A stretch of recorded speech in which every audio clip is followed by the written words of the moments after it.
So in 2018, I lost someone I greatly admired, Harry Anderson from Night Court, and that was the first kind of crushing blow. And then the next year, Luke Perry from Beverly Hills 90210, and then, I think the same year, Belly Harper, and then kind of a break, and then this year, Dustin Diamond from Saved by the Bell, Markie Post, Charles Robinson. And those, I bring those up because it's like, when Luke Perry died, it was the sense of loss of childhood. I feel like I'm losing my childhood. And that may be what it feels like. But then this weekend, I think it was early Saturday morning, I had a friend die that I knew from high school. I went to a very small high school. There was like 36, I would say there's like 36, maybe 36-ish kids in our graduating class. And that was, at the time, the largest ever to graduate. And very special class. And so we'd known each other. The majority of us had known each other since preschool. So that's 18-ish long years of memories. The good times, the bad times, the moments where you loved each other, the moments, where you despised each other. You grew up with them. I mean, we went through elementary school and being a little kid, and then middle school, and all of that, all the changes that go into that, and can you imagine in a small school, how all the clickiness and fitting in and, vying to be popular or not being popular, all of that. And, then into high school, and finally senior year. And so even though we had all pretty much gone on to different places and moved on and made beautiful lives for ourselves in different ways than we ever imagined when we graduated, but in many ways more beautiful.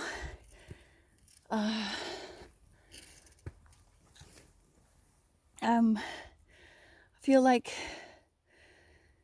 we never lost track of each other, especially with the advent of social media. It was a lot easier to just kind of be aware of each other. And I know, in my 20s, before and then even sort of during, when I was going to therapy, and for various reasons, I kind of wanted to distance myself from them. Not, just felt like, and the more I distanced myself at times, the more I couldn't get away from them. So I had to just surrender to it. I realized how they were always there. We've always been a family. We always will be. And I'm so grateful for that love. It's been, even though we've not been face to face, it's a rock. It's a rock throughout my life that shows me I'm worthy. I'm worthy of love. I'm worthy of long-standing friendships with history that never die. And so I was thinking about my friend who passed, Christina, and thinking about the light and love she gave, warmth, knowledge, just encouragement. She was, I call her like the honorary forever class president, because she was very cheerful, always had a warm heart and a big smile, and strong. Would not back down from standing up for herself or anyone who needed it, on her Facebook profile, she calls herself an advocate. And you wanted to follow her. You wanted to see whatever she came up with, you wanted to go with her. And it wasn't because it wasn't a dictatorship or anything. It was just, she was just so nice to be around.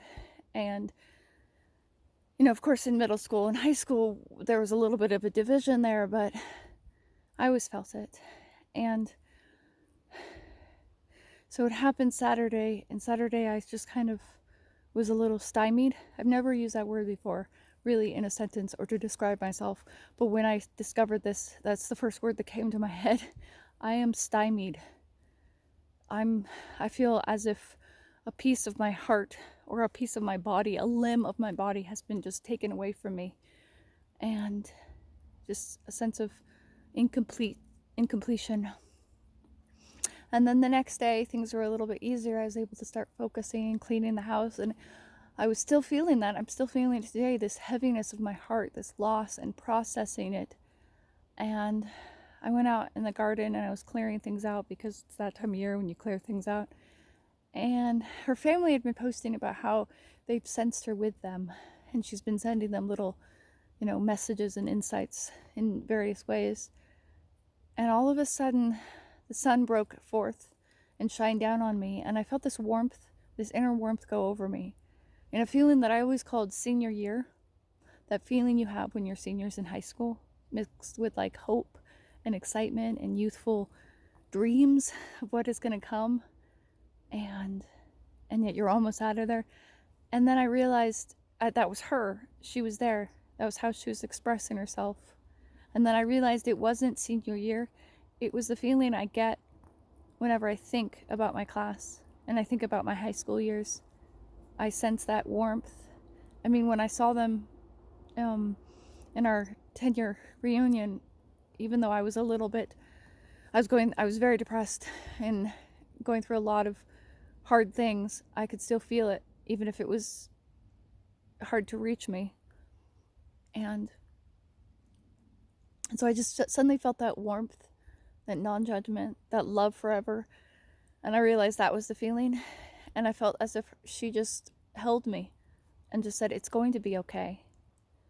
And so I just carried that inside with me. And I'm still sad. I'm still grieving. I still have moments where I just find myself crying or feeling just that sense of heartbreak and grief. It takes time. But then, and just shock. Oh my gosh, she's gone. Today, I was getting ready for my dog walk, and I realized it's like my childhood is ending. I said that again. And then it's almost like I heard a message from her. No, it's not. Please don't let your childhood end. Just because I'm gone.